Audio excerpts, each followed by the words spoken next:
3. Today's date is June 4th, 2009. I am here, your host, Vincent, along with my faithful other host, Mark. Mark, how are you doing today? I'm doing great, Vince. Welcome, everybody, to our World of Darkness podcast, or if you will, Wadcast. Yeah, old and new. Yeah, I've been writing that one all week. Anyway, I've had quite a bit of feedback and downloads from our listeners, and we'd be happy to read some of those on the air in just a moment. But before we do that, just want to say that this podcast is part of a radio network, which is up and coming. It's brand new, Wild Games Productions Radio Network. You could find more information about it by going to wildgamesproductions.com. There'll be a link in the show notes, and there's also a bunch of forums there you can go to and chit-chat about this and that. Anyway, let's get on to the mail call part of the show. Mark, what do you have for mail today? Well, first thing we want to do is give a big shout of thanks to Ed Healy over at Examiner.com and elsewhere. He was kind enough to send us a mail earlier on and ask us if we wanted Examiner.com to run a little article. So they did so, as some of you may have seen. And big thanks, because that's boosted our listener total by several thousand%. That's excellent. So good stuff there, Ed. Thanks a lot, man. Ed, we really appreciate it, and we have posted a link on our home site. So anyone who had missed the article, I don't see how, but if you did, you can still pop in and read the article and then read the rest of Ed's work, too, as he posts quite a bit and has some wonderful articles up. Yes, a very talented and prolific gentleman. Oh, yes. We've also had a couple of mails, Bill Kirkpatrick and Phil Wheatley. And before I go any further, on Phil's behalf, a big shout out to Jorgen Kruger, who's just moved out to South Africa. Hey, Jorgen. These two guys have been asking about play-by-post online games. They're having a little trouble finding gamers in their local neighborhood. So I've been sending them to the usual places, RPGNet, WhiteWolf.com, Shadownescence. But over at Wild Games Productions forums, we also have a small sub-forum there. And if people are having trouble finding games either in the real world or on the internet, they might want to stop by our sub-forum for play-by-post there and hook up with each other and make some games. That's right. That's wildgamesproductions.com/forums with an S. And you can sign up at the forums there and chit-chat and ask questions, play-by-post games. Also, I've noticed there's a few other sites that you could play on, like mythweavers.com. Isn't obsidianportal.com one of them, too? Obsidian is a campaign hosting website. Okay. I'm not sure that it supports actual live play, although it has its own. When you set up a campaign site there, you can host forums, so I'm sure there's a lot of that going on there too. And I can recommend obsidianportal.com for personal experience. I use that for my own game. Great site. Free as well. Yeah, and mythweavers.com, I believe, is also a free site. It has a lot. It hosts quite a bit of games, even World of Darkness, from that to, D6 games. So check it out. Excellent. Worth checking out, absolutely. Also, thanks again to our main man, Telperion. Sent us a grill again this week. So thanks, guy.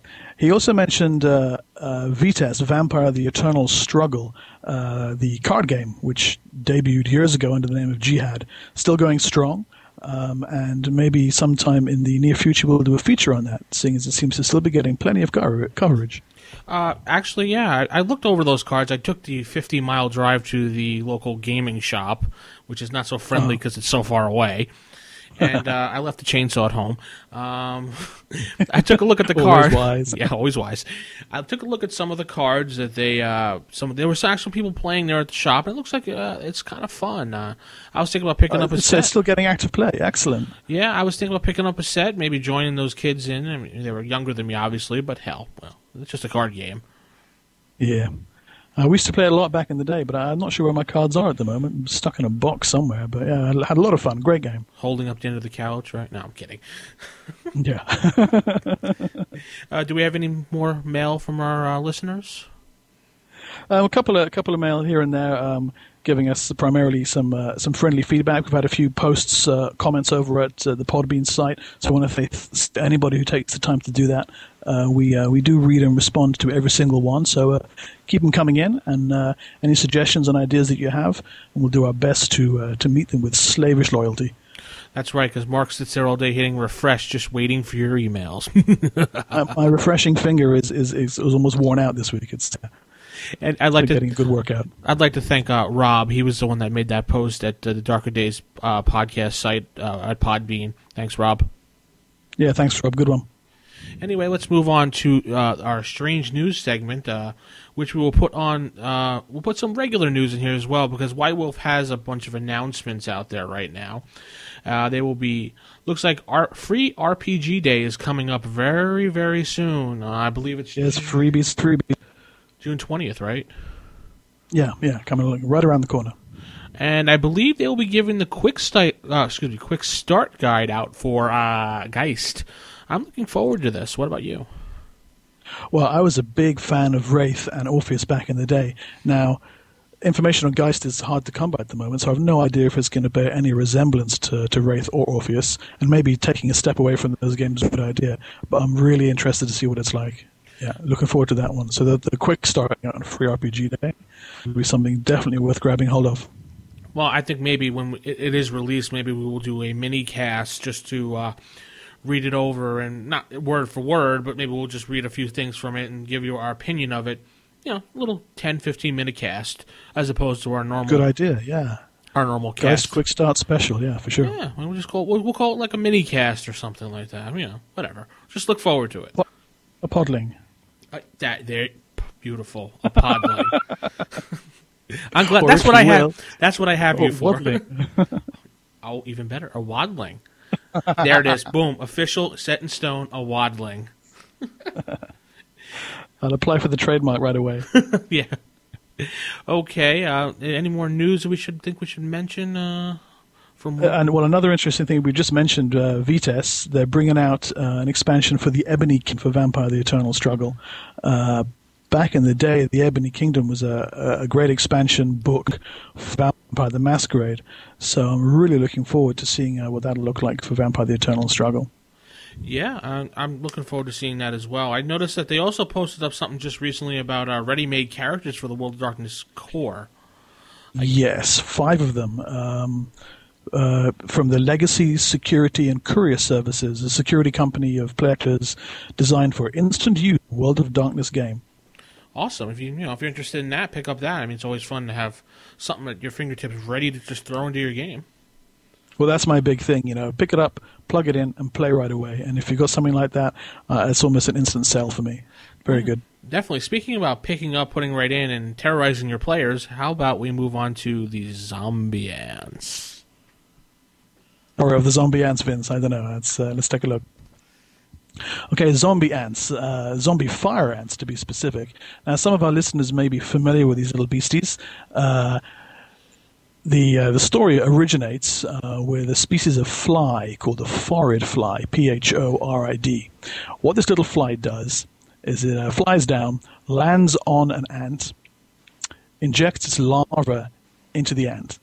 The larva makes its way up into the ant's head and eats its brain, takes over the ant's body, and causes the ant to lumber around like a zombie. You guessed it. Brains. Yeah, brains. One of us. The poor hapless zombie ant wanders away from its hive, collapses in a heap somewhere, and then its head falls off, and the new fly larva crawls out of its of the stump of its neck. Now, the coolness of this is just beyond measure for me. And its immediacy of use in games is pretty obvious. The joy of infecting your player characters with a parasite that's going to turn them into a zombie, make their head fall off, and then cause some freakish, otherworldly mutant creature to come crawling out of their neck. I just can't wait to use that in my games. I think I might stay away from the zombie ants because I probably wind up having too much fun killing off my characters with this, or letting them play zombie. No. I'm not going to let my group play zombies. Well, interestingly enough, the supplement for Mage the Awakening called Intruders, Encounters with the Abyss, has a creature in it that's a lot like this, a little parasite that sits inside your head. I'm not entirely sure that it makes your head fall off, but this is something that you can get hours of use out of in the game. Not just through doing it to your characters, but also coming up with the reasons behind it. Do you want to have something that's as alien as a creature from the other worlds infecting your character? Do you want to just give it a mundane explanation? Maybe it really is just a little fly bite that your character gets bitten on the arm calm one night, and slowly over the course of the next few weeks, his behavior starts to change, and then eventually his head falls off. Oh, jeez. It's not just the four-eyed fly that does this as well. I mean, it's prevalent in the animal kingdom, the insect kingdom. There's a fly that does it to cockroaches, causes cockroaches to wander about the place while their larvae gestate within its body. There's a couple of different kinds of wasps. Tarantula wasp lays its eggs in a tarantula. There's another species that sits on the tarantula's back and actually controls the tarantula and makes the tarantula wander back to its burrow, where the wasp then fills it with its larvae. There's another wasp which to me has the coolest name of any wasp in the world, called the voodoo wasp. Ooh. And the voodoo wasp does this to caterpillars. So these poor caterpillars become living egg chambers for the wasps' teeming young. Kind of sounds like the whole Aliens plot. Oh, sorry. Well, exactly. You wonder if the guys who wrote Alien had any inspiration from these things. I think it's probably quite likely. Yeah, this is nothing new, so you probably. Yeah. There's a fly, the tsetse fly, which bites people and lays its eggs in people.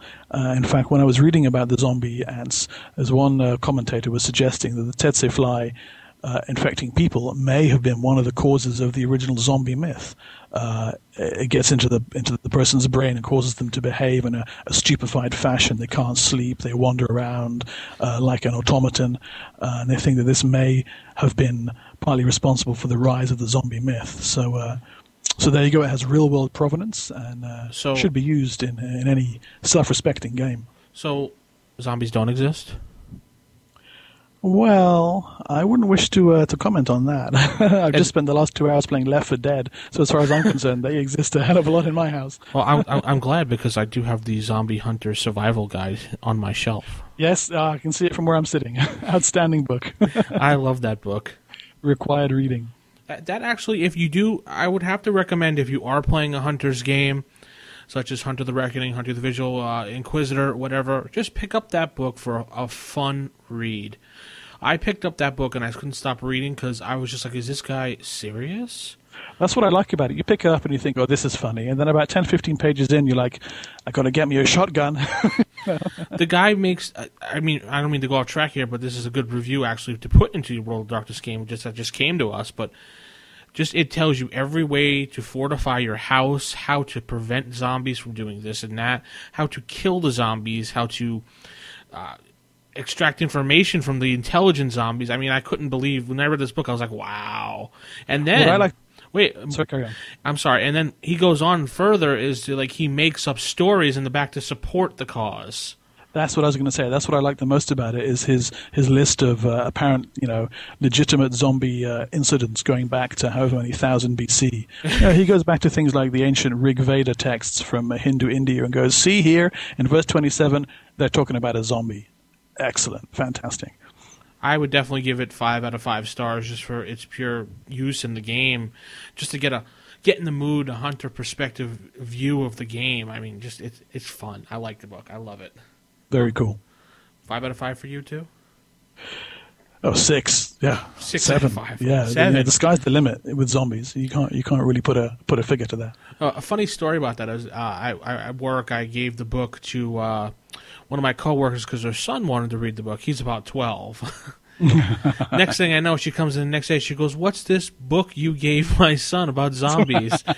And I was just like, "Well, it's a Zombie Hunter Survival Guide. It's a fiction book." He goes, "Well, he's fortifying the house now as we speak, putting wood boards against the window." I'm like, "Oh, great. Excellent. Sorry." It's part of any young man's education. It's if you haven't read it, it's severely lacking. It should be required reading in school and out of school. Yeah. Okay, let's. We have anything more about the zombie ants, or that's about it? That's it for now. The thing that impresses me about it is the innate cool factor of these things and the ease with which you could freak your players out by putting them in the game.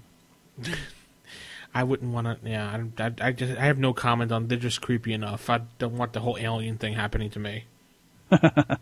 That's why you should be the storyteller, not the player, as often as you can. These things don't happen to you; they happen because of you. That's right. Thus I am the storyteller. Yes, Grand Poobah.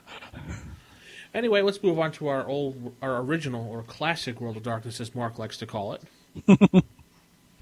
And I'm just going to take a quick look at the Dark Ages Inquisitors book. Yes, continuing with our Dark Ages extravaganza. I have not started that campaign. Hold on one second as I pull open the book. Anyway, so I got the Inquisitors book in front of me. It's a wonderful reddish book. Looks like it's it looks kind of like a satin curtain in the background with the wonderful Inquisitors, or should I say, looks like a knife from, I don't know, maybe the church? What would you say? I love the cover. It's nice and simple, but yeah, very evocative. It's a good book. It's about actually has in the back, it has an index, which we were talking about the last time. Index in an Old World of Darkness book? Vince, you lie. Oh, no, it's there. Wow. 237 pages of wonderful joy and goodness. It starts off pretty much with a story of, I would say, a point of view from a hunter, or an inquisitor, I should say, and his experiences with possession and what he finds out, how people are actually not what they seem, and how God is telling him that he must do the work of God, and that's it. Cool. Well, I'm not normally fond of large amounts of in-character fiction. As I said before, I want to pick it up and I want to use it right away without needing to wade through lots of point of view in-character text. But, if it's as a good quality as that and it sets the scene and it gets you, and if it's accessible and readable, then it's worth having. I do have to say, they take a lot of time explaining in the book how the organizations work back then and what the hunters think and what the people think. And then finally, Chapter 3, Chapter 4 is when you start getting into the orders and how to make up your character, which I disagree with. I think that should be right in the front, right up there. As soon as you open not right when you open the book, but like right up there in the front.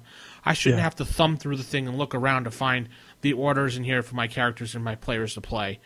That's the only complaint I have about the book. Other than that, it's well written. The background is good. The history is good. It has a lot of flavor in it. It gives you a good setting. As a player, it's a little much. I think it's a little intimidating to read everything. As a GM, go ahead. It seemed pretty complex to me as a game goes. Enjoyable, but yeah, like you say, perhaps a little bit intimidating. When I first opened it up, I was just like, okay, so now where are the orders? Well, I didn't know. I was actually, where are the character types in here? I was thumbing and looking. Finally, when I found it, I was just like, oh, all right. So actually, they're setting it up. Two of those really stood out to me. The Knights of Acre with their fragment of the True Cross, that ties in, to my thinking, really well to the legends of the time. And also, if I recall correctly, in Dark Ages of Empire, there's a whole thing about the city of Acre being inaccessible to vampires because of the presence of the True Cross there. So it was nice to see that reflected in the Inquisitor game. And there was also another one that stood out to me called the Red Order. I don't know if you took a look at that at all. Yeah. Well, they get picked up again in some of the modern World of Darkness games as a really secretive, shadowy cabal who were pulling the strings of the modern Inquisition. They actually refer to in the book the Red Order being, I can't think of the name, but it was a movie with Sean Connery offhand. I'm not sure. Name of the Rose. What was that? Name of the Rose? That's it, thank you. And they said if anything that would represent someone from the Red Order, take a look at that movie. A little older movie, but it's still worthwhile. With a very young Christian Slater in it. It's a good film, though. Oh, yeah, that's right. That's right, Christian Slater. Yeah. The House of Murnau was another order that really stood out for me. As I mentioned last episode, the modern World of Darkness book, Inquisition, which was part of the Year of the Hunter series, has an Inquisition which is founded by a guy called Leopold of Murnau. So to see him and his family crop up again in the Dark Ages book, I thought that was a really nice Easter egg that links the Dark Ages very, very well with a modern game. Even though there's about 6 or 7 years, real world years, that separate the release dates of those two books. It was good to see established canon folded back into the Dark Ages setting. A nice touch there. Obviously, the developers are looking, listening, and planning really well, unlike some other systems out there that just slop things together, which we will not name. Well, yeah, World of Darkness is guilty of that too, but I think they hit the nail on the head probably this time. Well, yeah, the index should have given it away. That helps a lot. Boosting quality beyond our wildest dreams there. Overall, I'd say it's a fun book. As a GM, it gives you lots of flavor, lots of background. It gives you some hooks, some scenarios. I would recommend trying it maybe as a 1-2 shot game, or even just picking it up for your Dark Ages game to have something to go after the vampires in your campaign. Someone that's getting out of line, throw an Inquisitor at them. That's what I would do. The power level is, as I understand, it's a fair bit higher than a standard vampire, or even than a modern hunter. So yeah, these guys can really pack a punch. Well, that's because they have the power of God on their side. They do indeed, yes. Power of God. That's another thing that you should trademark. The power of God and the power of Christ will compel them. Mm-hmm. Anyway, I believe that you wanted to tell us a little bit about your mage game and some of the rules in your mage game, correct? Yeah, staying with the Old World of Darkness, and specifically with Mage the Ascension. A great game, a great setting, with a really interesting set of rules. It's widely appreciated freeform magic system. And as most mage players do over time, you develop your own house rules and your own way of running the game. And like any self-respecting mage storyteller, I've got pages and pages of these damn things. But there's 4 in particular, and a couple of which were inspired by Mage the Awakening that I just wanted to share with our listeners. And maybe those of you who are playing Mage the Ascension can get some use out of these. Now, the first one of these is setting the difficulty level of magical effects. As any mage player will know, the difficulty of your magic roll is set by the rank of the sphere that you're using. So a lower ranked effect is easier to cast than a higher ranked effect.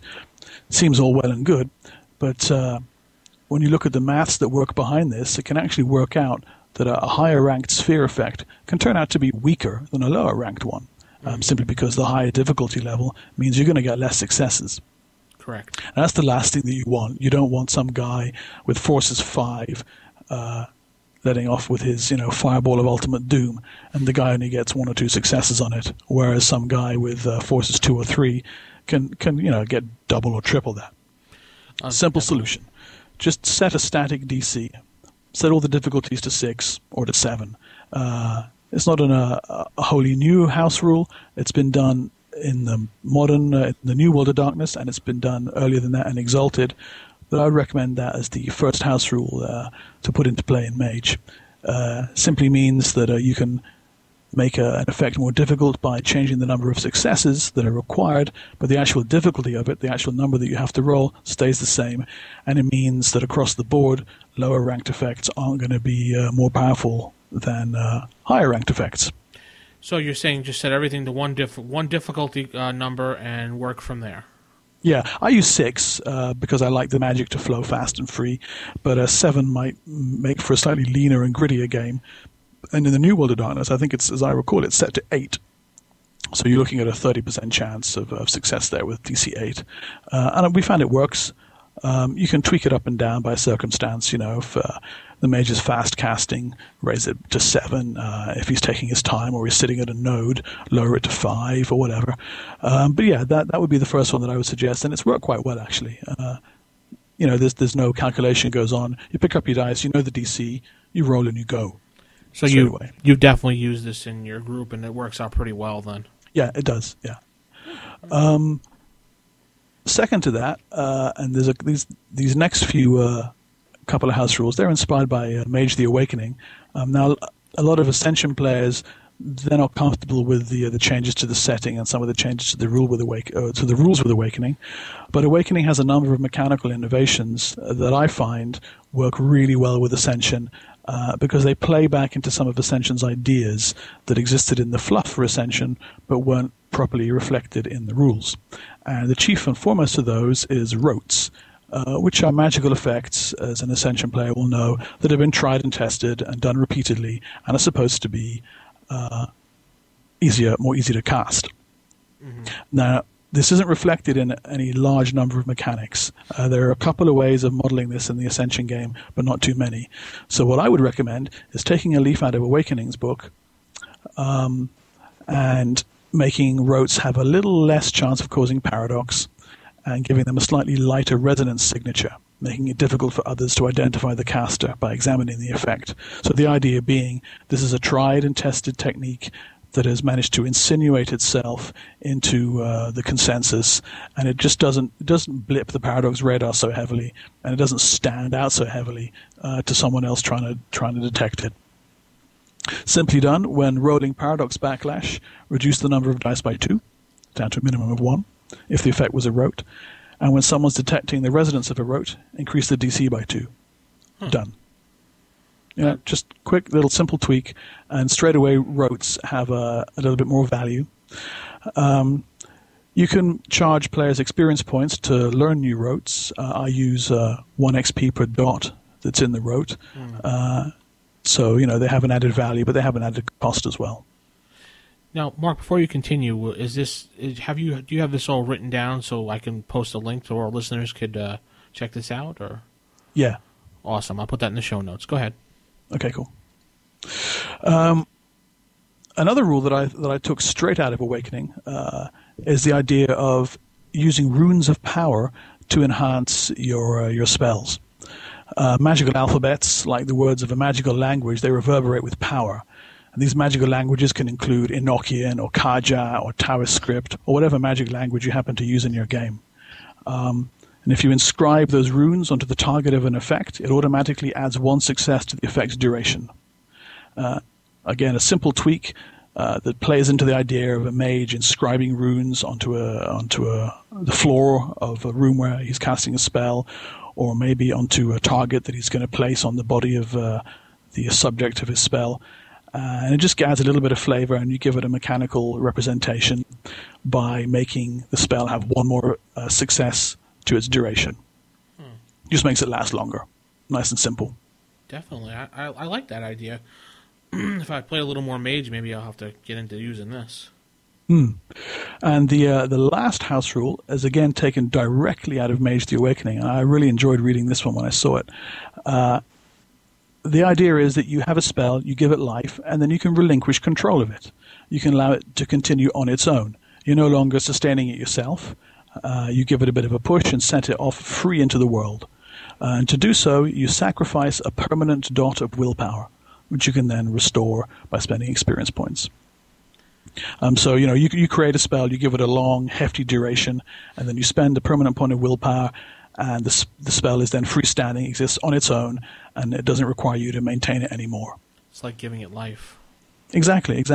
And once you've relinquished the effect, it no longer counts against your total of allowed simultaneous effects, because in Mage there's a limit on how many spells you can have running at any given time, and this is a way of getting around that. So if you have a number of spells that you really want to have active, but you don't want to have to spend the energy to maintain them, you spend that point of willpower, and it becomes, as long-lasting as you want it to be, depending on the duration you gave it. So that's 4 little house rules there. Change the difficulty, set it to a static number, make the rotes do a little less paradox and make them harder to detect with resonance, use a rune of power to make your spell last a bit longer, and spend a willpower point to relinquish control of your spell and have it exist independent of your will. Those are some amazing rules to use in your game. I suggest you take a look at them. I'll post a link in the show notes. I definitely would recommend. Yeah, I'm looking at them right now. This is very interesting. Oh, and just on a side note, not related to this, don't forget our email address at darkerdaysradio@gmail.com. Give us drop us a line with your thoughts. We also do. We could use some bumpers for the show. Maybe something like, "Hi, this is John, and you're listening to Darker Days podcast, and with Children of the Night play." Something like that. Yeah, we need a tagline. Is what we need. That would be fun. That would be great. Send us in an MP3 or WAV and attach it to the email, and we'll play it live on the show. Maybe at the top of the show, end of the show, whatever. Very cool. Very good idea, Vince.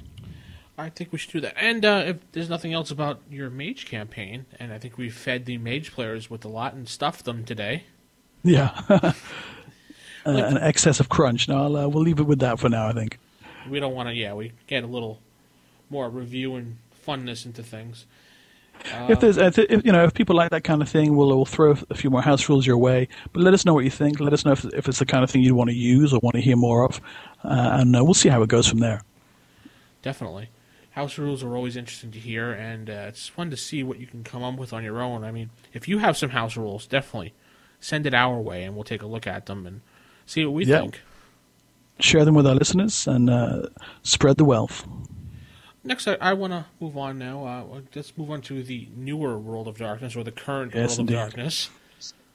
Looks like this week I got a book here called Inferno.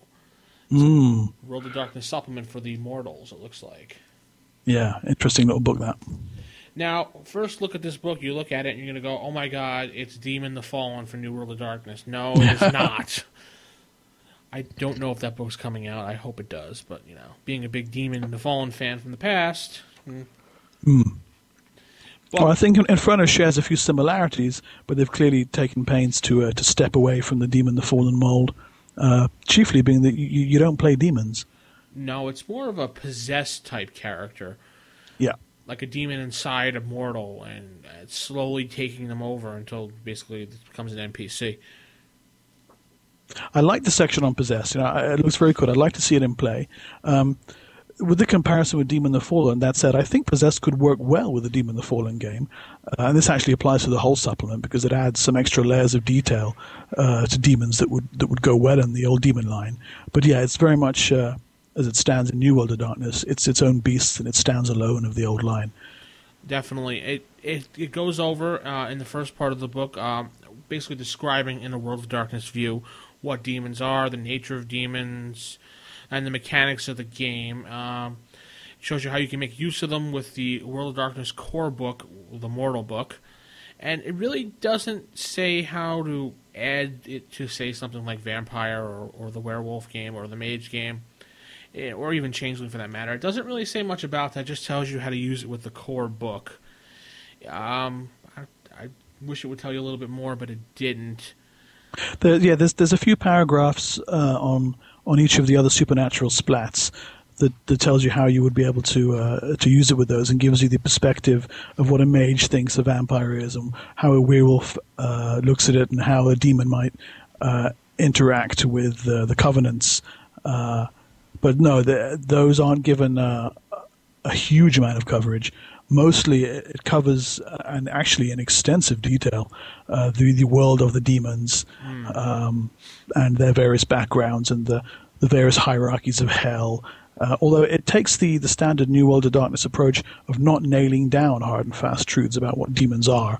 Although there is a hell, apparently. Yay. But instead it gives lots of different possibilities, based on a few fundamental concepts, such as demons come from your vices and things like that, which is kind of cool. And also, it goes on further, maybe to tell you about the actual, in the World of Darkness point of view, but may I add, summoning and making pacts with demons for various powers and benefits for your game. So you could run a demon and entice your mortals if you're running a mortal game, or maybe entice your vampires.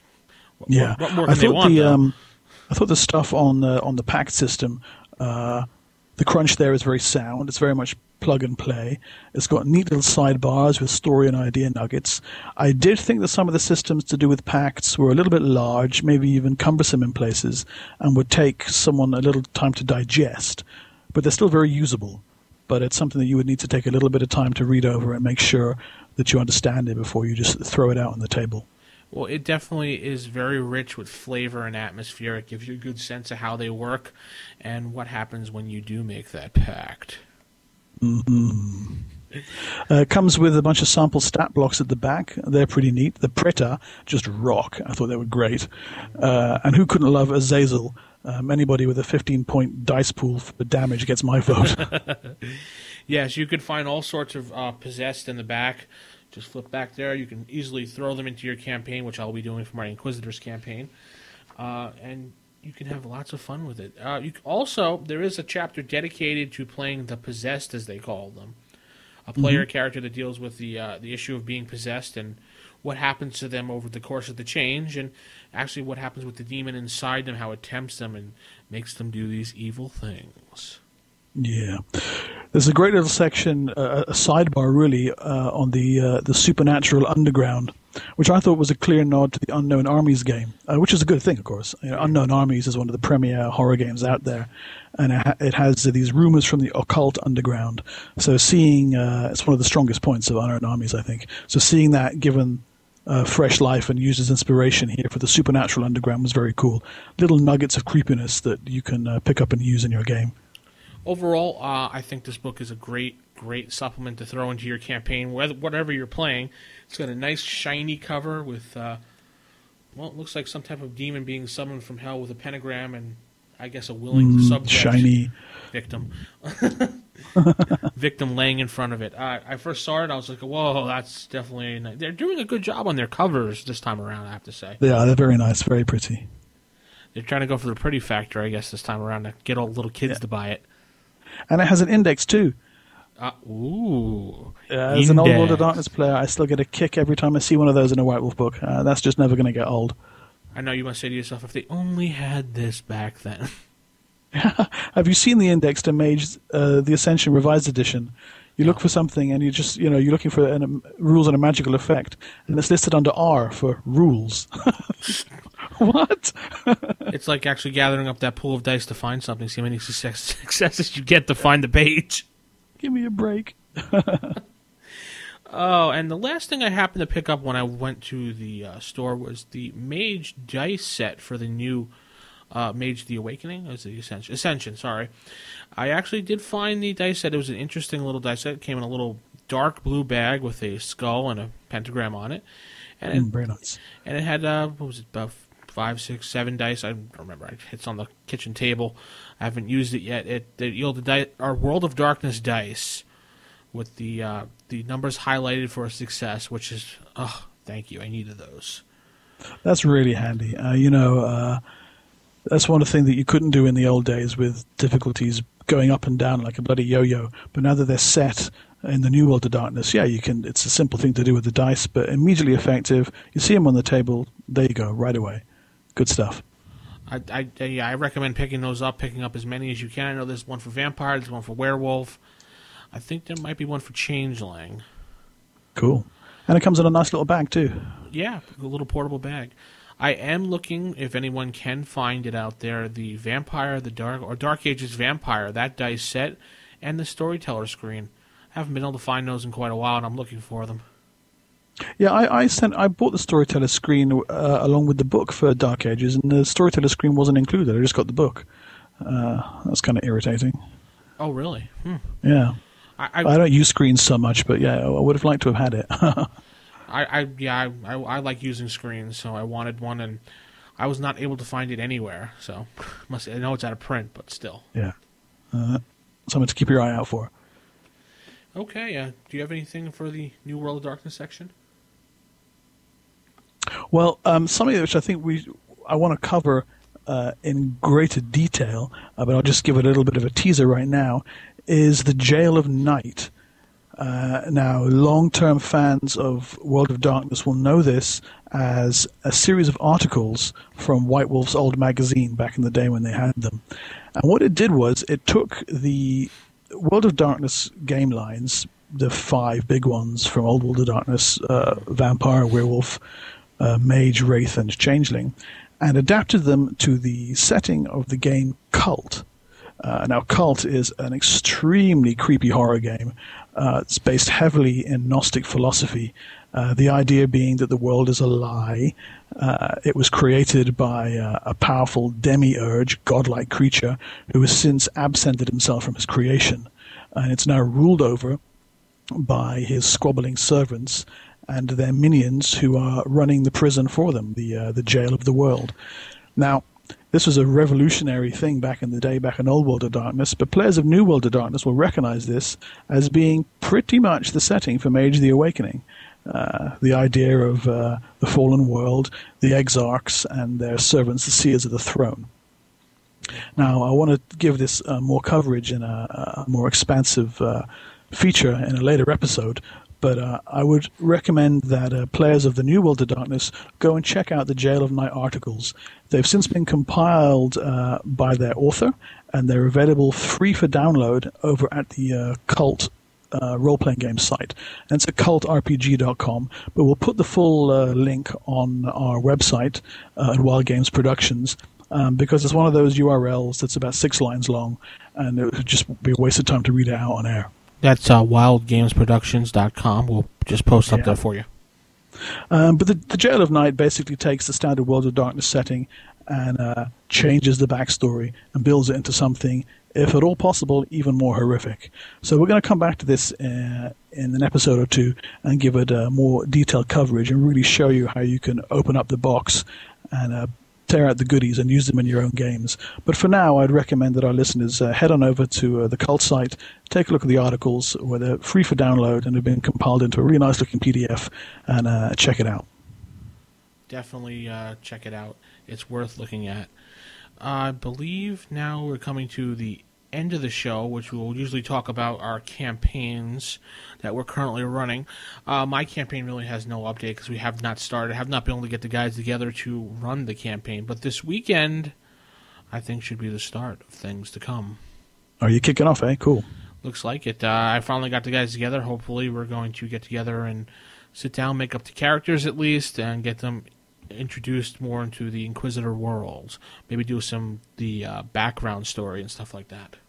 Oh, cool. Nice little prelude. Yeah, definitely. And what's good. What's going on in your campaign? Well, we didn't play this week, scheduling craziness, but last week we had a game that does what games do, which went completely off the rails of the plot. Oh boy. You got to love it when that happens.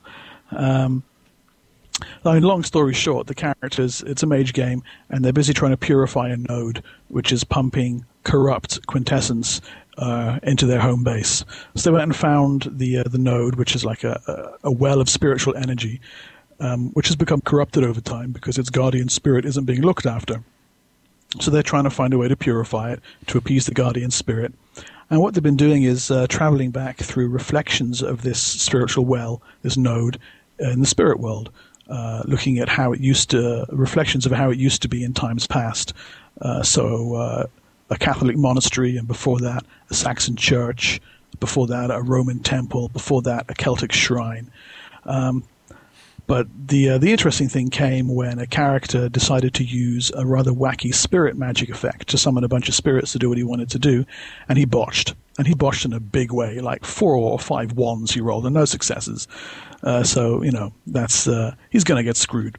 So I'm looking at this dreadful dice roll and thinking, what am I going to do? And improvising just off the top of my head, he has a familiar. So I decided the spirits that he summoned, they don't do what he wants, but they take his familiar and run off with it. A good idea, I thought. Of course, his familiar is the ghost of his true love. So what's he going to do? He's going to forget the adventure, and he's going to go get his familiar back.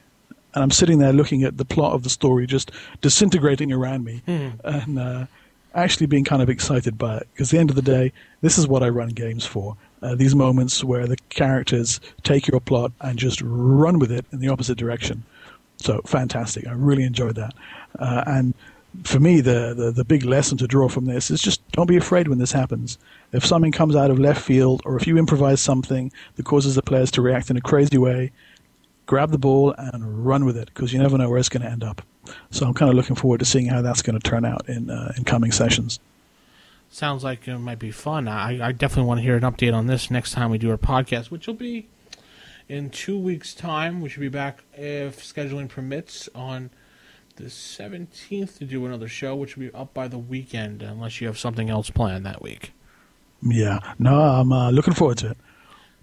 Okay, well then we'll just give the email one time. What's that email, Mark? darkerdaysradio@gmail.com. Really thankful for the mails that we've been having so far, and looking forward to seeing what more you guys have to throw our way in the future. And please, definitely go to the forums at Wild Games, that's GAMES, Productions with an S.com/forums with an S. And you could sign up and start asking questions, posting information, and even telling us what we're doing wrong. Yes, indeed. All feedback will be duly taken on board, and we'll work it into our next show. definitely. As Mark is hitting refresh right now, waiting for that letter you're sending as we speak. I am doing it right now. Can't you hear? Anyway, this is Vince signing off. We'll see you in a couple of weeks. Thanks for tuning in, guys, and we'll talk to you soon. Take it easy.